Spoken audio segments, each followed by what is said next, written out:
सिद्धि की शादी के बाद वो ससुराल चली जाती है। पीछे रह जाती है भाभी रानी। सिद्धि के ससुराल जाते ही भाभी कहती है, अरे वाह जी वाह, सारे कपड़े मेरे। हाय रे पैंट, अरे वाह वाह, मजा आ जाएगा। अरे ये सिद्धि की अलमारी के सामने खड़े होकर क्या बड़बड़ा रही है? जाकर देख मेहमानों को विदाई की मिठाई मिली कि नहीं। अब हाँ हाँ माँ जी, क्यों नहीं, लेकिन पहले कपड़े तो बदल लूं। अब रानी आ जाती है सिद्धि के उन कपड़ों में जो वो ससुराल जाने से पहले घर छोड़ जाती है। अरे रानी, कुछ दिन रुक जाती। अरे ये तो सिद्धि बिटिया को मैंने ही दिया था, बड़ा ही फबता था उस पर, तुझ पर तो कुछ खास नहीं लग रहा। अब वो ना मेरे सारे कपड़े गीले थे तो सोचा पहन लूं। वैसे भी सिद्धि को कौन सा भी पुराने आउटडेटेड कपड़ों को पहनना है। वैसे भी ये सूट तो मैंने तभी पहना था, वैसे खास है भी नहीं है। हाँ हाँ ठीक है, लेकिन ना मेरी सिद्धि पर तो जमता था। सारे मेहमान चले जाते हैं और सिद्धि ससुराल से मायके पहली बार आती है। ओह, अपना घर, अपना कमरा, अपनी अलमारी। ये बोलकर जैसे ही सिद्धि अलमारी खोलती है तो सामने उसके कपड़ों की जगह कुछ और ही रखा होता है। माँ, ओ माँ, जरा कमरे में तो आना। सास और रानी वहां पहुंच जाते हैं। रानी ने पहनी होती है सिद्धि की जींस और टी शर्ट। अरे भाभी, ये क्या? ये तो मेरी बड़ी ही महंगी टी शर्ट है, इसे आपने घर में क्यों पहनी है? अरे बहुत मिलती है दीदी ये चौक की मार्केट में, 150 में। ओ भाभी प्लीज, ये एरोपोस्टल है, 2000 की एक टी शर्ट। ओह, 2000 में तो दीदी 4 साड़ी आ जाए। अब क्या बोलूं भाभी, ये मेरी अलमारी में छोटू के कपड़े, तो मेरे कपड़े कहाँ है? मेरी अलमारी में। अब दीदी आपको कौन से पुराने कपड़े पहनने थे? माना भाभी, लेकिन मैं जब घर आती तो यही सब पहनती ना।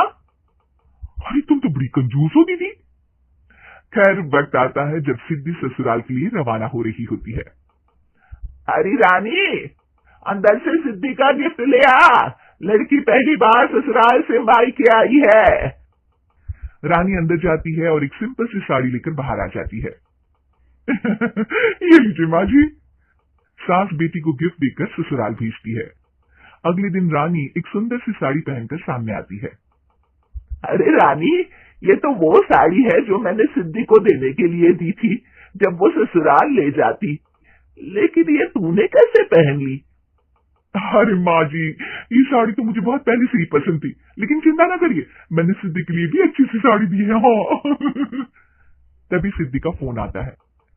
क्या माँ, कुछ अच्छा तो दिया होता ससुराल ले जाने के लिए, अरे पहले दिखा दिया होता। ये चमकते हुए पैकेट में नौकरानी वाली साड़ी मत दिया करो माँ। अरे बेटे, वो तेरी भाभी ने ना गलती से उससे पैकेट बदल गया। हाँ, मैं कल ही तेरे भाई के हाथ से तेरा वाला पैकेट भेज दूंगी। अरे रहने दो माँ, आई एम श्योर भाभी ने अभी वही साड़ी पहनी होगी जो तुमने मेरे लिए रखी थी, तुम तो समझ नहीं पाई उनको। खैर छोड़ो, मैं ज्यादा बोलती अच्छी नहीं लगती, रहने दो, आपको उन्हीं के साथ रहना है, फिर बात करेंगे। सास को रानी पर गुस्सा आ जाता है। वो उसके कमरे में जाती है जहाँ वो शादी का एल्बम देख रही होती है। रानी, मार्केट जाकर एक ऐसी ही साड़ी लेकर आ, कल प्रतीक जाकर सिद्धि के घर दे आएगा। अरे क्यों माँ जी, कितनी साड़ी देनी है दीदी को, यहाँ कोई सेल लगी है क्या? अरे चुप कर, मेरे बेटी के हिस्से की साड़ी खुद पहन ली, अब ज्यादा ज्ञान बांट रही है। एक दिन सिद्धि का फोन आता है। माँ, मेरी सास ने आज सबको खाने पर बुलाया है। सारे लोग सिद्धि के ससुराल पहुंचते हैं। खाना खाकर वो लोग निकल रहे होते हैं कि सिद्धि की सास सभी को गिफ्ट देती है। अरे बहन जी, बेटी के घर का खाना खा लिया, यही बहुत है, जो आप ऊपर से गिफ्ट भी दे रही है। अरे बहन जी, आप भी कहाँ इन बातों पर विश्वास कर रही है। सास सभी को गिफ्ट देती है, लेकिन रानी को जो साड़ी देती है वो अजीब सी हरे रंग की, लाल रंग की बड़ी छाप वाली होती है। अरे छी, ये कौन पहनेगा? सासू माँ को तो जरी वाली इतनी सुंदर, और मेरे लिए ये नौकरानी वाली। अरे भाभी, दरअसल मैं जब भी घर आती थी आप वापसी में ऐसी ही साड़ी देती थी ना, तो माँ ने सोचा कि आपको आपकी पसंद की ही साड़ी क्यों ना दी जाए। बेचारी रानी, बोलती भी तो क्या। सिद्धि और सास रानी का चेहरा देखकर हंसने लगती है। तो रानी समझ जाती है कि अपने ही बिछाए जाल में वो फंस चुकी है।